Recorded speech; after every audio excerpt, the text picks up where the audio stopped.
Hai, masih bersama saya, Mr. Z, bicara. Tentu saja bicara tentang kebenaran, berdasarkan fakta, data, dan realita. Teman-teman, kasus yang menimpa Nikita Mirzani begitu banyak menuai perhatian publik. Begitu banyak yang bereaksi terkait dengan apa yang sedang dihadapi oleh Nikita Mirzani. Termasuk salah satunya adalah berita ini terkait dengan Nikita Mirzani yang katanya mau menjual rumah demi menyuap hakim. Benarkah demikian? Supaya tidak menjadi fitnah teman-teman, saya akan membacakan berita ini untuk Anda. Berikut ini. Langsung saja dari Okezone. Respon sarkas Nikita Mirzani dituding jual rumah demi suap hakim. Kalau bisa jual diri.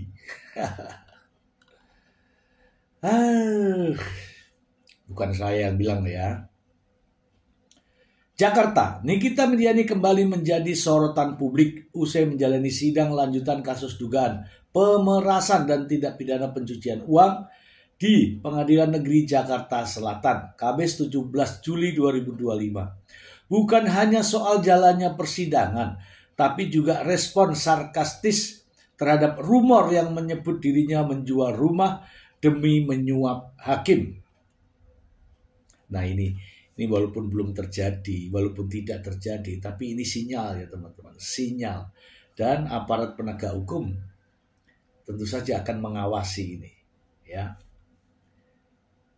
Saya ulangi ini ya. Tapi juga respon sarkastis terhadap rumor yang menyebut dirinya menjual rumah demi menyuap hakim. Dengan nada bercanda dan tertawa lepas, Nikita menanggapi isu tersebut secara frontal. Tanpa ragu ia menyindir tudingan yang beredar soal penjualan aset pribadinya untuk memuluskan jalannya perkara hukum. Jual rumah, kalau bisa jual diri, ucap Nikita saat hendak meninggalkan area pengadilan. Rumor yang dimaksud beredar setelah sebuah kabar menyebut aktris 39 tahun itu menjual salah satu rumah miliknya seharga 2,2 miliar. Langkah itu disebut-sebut dilakukan karena ia sedang butuh uang untuk menyuap aparat hukum. Isu tersebut semakin panas karena penjualan rumah dilakukan di tengah proses hukum yang dilaporkan oleh Reza Gladys atas dugaan pemerasan dan pencucian uang. Sampai jual rumah. Dalam persidangan hari itu, majelis hakim menjatuhkan putusan sela dengan menolak seluruh nota keberatan atau eksepsi yang diajukan tim kuasa hukum Nikita Mirzani. Dengan demikian, sidang akan berlanjut ke tahap pembuktian. Tuh ya teman-teman ya, nih saya bacakan ya.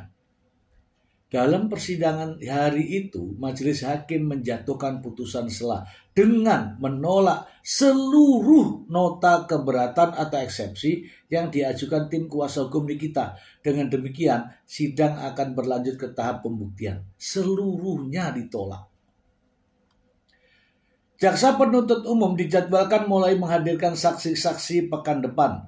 Meski putusan sela tak berpihak padanya, Nikita tetap menunjukkan sikap santai. Ia mengaku sudah memperkirakan hasil tersebut. Memang biasanya putusan sela itu pasti ditolak, kata Nikita enteng. Oke, kita bahas teman-teman. Kita bahas. Nah teman-teman, kasus Nikita Mirzani ini sudah memasuki putusan sela. Ya, dengan putusan sela yang menolak secara keseluruhan eksepsi yang diajukan oleh pihak penasihat hukum dan juga Nikita Mirzani, tentu saja berdampak ya. Dampaknya adalah sidang akan dilanjutkan kepada proses pembuktian. Nah, sidang proses pembuktian ini nantinya akan diawali dengan pemanggilan saksi-saksi atau menghadapkan saksi-saksi. Saksi yang pertama adalah pelapor, Dr. Reza Gladys. Dan saya yakin Reza Gladys akan hadir memberikan kesaksian dalam pembuktian tersebut. Nah, isu berkembang bahwa Nikita Mirzani rencananya menjual salah satu rumahnya, tidak tahu ya saya rumahnya yang mana, dengan nilai 2,2 M. Benarkah demikian?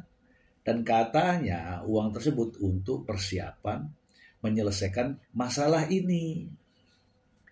Nah, saya tidak menuduh ya, tapi ini sinyal. Artinya aparat-aparat penegak hukum yang mengawasi jalannya sidang ini harus fokus.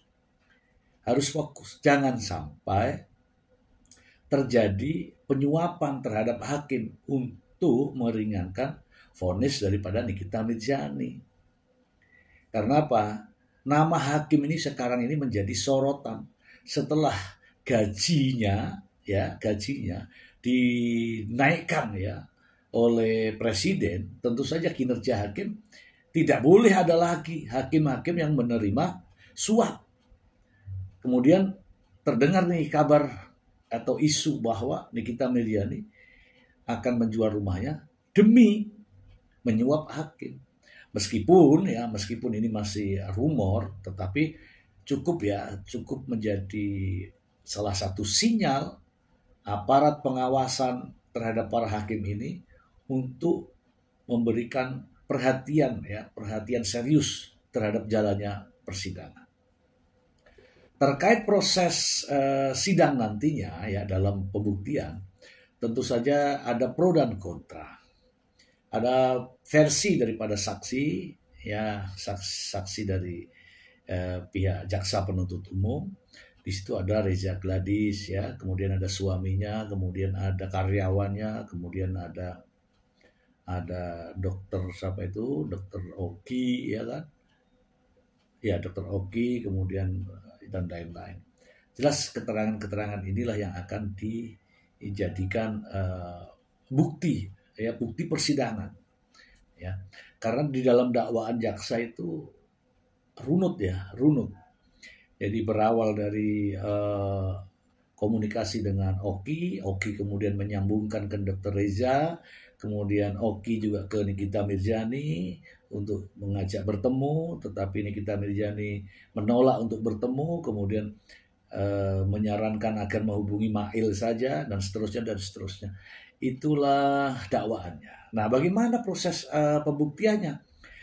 Tentu saja dakwaan jaksa ini nantinya akan dipadukan dengan bukti-bukti yang ada, termasuk adanya rekaman yang beredar, kemudian ekstrak dari chat Nikita Mirzani ke Dr. Oki, kemudian Dr. Oki ke Reza Gladys, kemudian percakapan Mail dan seterusnya.